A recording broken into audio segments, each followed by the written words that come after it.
नमस्ते सभी को, स्वागत है आप सभी का मेरे YouTube चैनल में। तो चलिए आज चलते हैं प्रकृति के साथ साथ।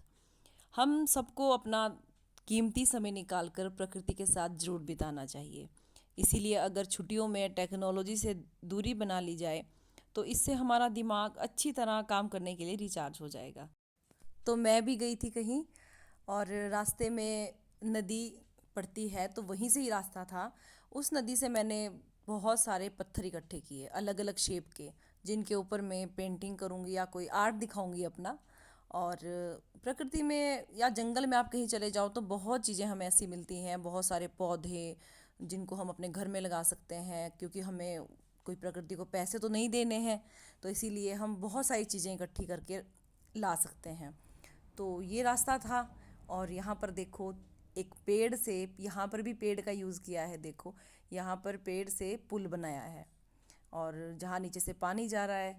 और आप ये देखो कि इतनी गर्मी में आप चले जाओ कहीं भी ऐसी जगह तो आपको बहुत ठंडक महसूस होगी। और इस पुल को पार करते हुए ही हम आगे बढ़े। और ये देखो छोटी छोटी मछलियाँ हैं पानी में। अब नदी का पानी काफ़ी सूख चुका है, थोड़ी थोड़ी जगहों में ही पानी बचा है। गर्मी बहुत थी और ये हमारा रास्ता था जहाँ हमने जाना था। तो गर्मी थी लेकिन पेड़ पौधे, मतलब इतने बड़े बड़े पेड़ थे, हवा चल रही थी ठंडी ठंडी। बिल्कुल एहसास नहीं हो रहा था गर्मी का जैसे होता है। और आगे रास्ते में ये देखिए पेड़, ये आम का पेड़ है और ये दो पेड़ हैं, बहुत विशाल हैं। पता नहीं कितने वर्षों पुराने होंगे, क्योंकि पहले क्या होता था कि जंगलों में भी आम आम के पेड़ लगाए जाते थे कि जानवर, पशु पक्षी, इंसान उन्हें खा सके, उनकी छाया में रह सके। उसके ऊपर चिड़िया अपना घोंसला बनाती थी। तो मतलब ये पेड़ गांव में आपको मैक्सिमम जगह ज़रूर मिलेंगे। और ये हमारे दादा परदादा लगाया करते थे। आज तो मुझे पता नहीं कोई लगाता है कि नहीं, लगाते तो हैं लेकिन फिर भी अब हम जैसे सब लोग शहरों में आकर बस गए हैं तो फिर कहाँ से लगाएंगे हम ऐसे इतने सुंदर पेड़। और ये मुझे मिली है छोटी छोटी अम्बियाँ, और इनको भी मैं घर लेकर जाऊंगी, इनकी मैं चटनी बनाऊंगी।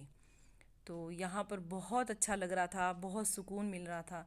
और ये है मंदिर, और मंदिर में भी एक छोटा सा आम का पेड़ था जिसमें छोटी छोटी अम्बियाँ लगी थी।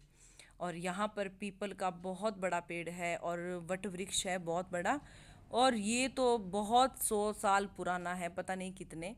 और आप इसको भी देखो कि ये कितना पुराना है। और ये जो आप कहीं भी चले जाओ ना गांव में, तो यही चीज़ें हमें देखने को मिलती हैं, मतलब पेड़ पौधे, हरियाली। और ये सुंदर छोटी छोटी तितलियाँ, छोटी बड़ी बहुत रंगों की होती हैं जो ये देखने को मिलती हैं।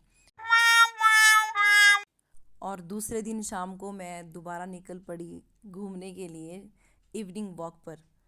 तो प्रकृति का एक सुंदर रूप जो हमें देखने को मिलता है वो शायद गांव में ही मिलता है। और अब शाम ढल रही थी, सूर्यास्त हो रहा था, तो ठंडी ठंडी हवाएं चल रही थी। और बहुत शांत होता है गांव का वातावरण, बहुत शांत। और बिल्कुल भी किसी तरह का कोई शोर नहीं होता, बस यही हवा का शोर और बस। और इसके साथ समय बिताना मुझे तो बहुत पसंद है। तो मैं आप सभी से भी यही कहूँगी कि ज़रूर अपना समय प्रकृति के साथ बिताएं। ये क्या है? ये है रीठा। और और ये है रीठे का पेड़ जो बहुत लंबा है। और ये रीठे नीचे गिरे थे तो मैं इन्हें ले आई बहुत सारे, क्योंकि मैं रीठा शिकाकाई आंवला इससे शैम्पू बनाती हूँ। और ये मुझे राह चलते मिल गया एक सुंदर सा फूल। और ये फूल बहुत सुंदर खिलते हैं, मैंने देखे हैं, खेतों में भी होते हैं और जंगलों में हर कहीं ये मिल जाते हैं। तो मैं इसे ले आई थी अपने साथ। और मैं ले आई इसे अपने घर और मैंने एक पॉट में से लगा दिया, क्योंकि ये वैसे भी सूख जाना था गर्मी में। तो यहाँ पर मैं इसकी अच्छे से केयर करूँगी और ये बहुत सुंदर लगेगा खिलने के बाद। तो आप सभी ने देखा होगा, कभी महसूस किया होगा कि जब हम प्रकृति के संपर्क में आते हैं ना, तो हम इमोशनली फिज़िकली बहुत अच्छा फील करते हैं। तो आप सभी को कैसी लगी मेरी ये वीडियो मुझे ज़रूर बताएं कमेंट करके। और मेरे चैनल को सब्सक्राइब करें और मेरी वीडियोस को लाइक करें। Thanks for watching.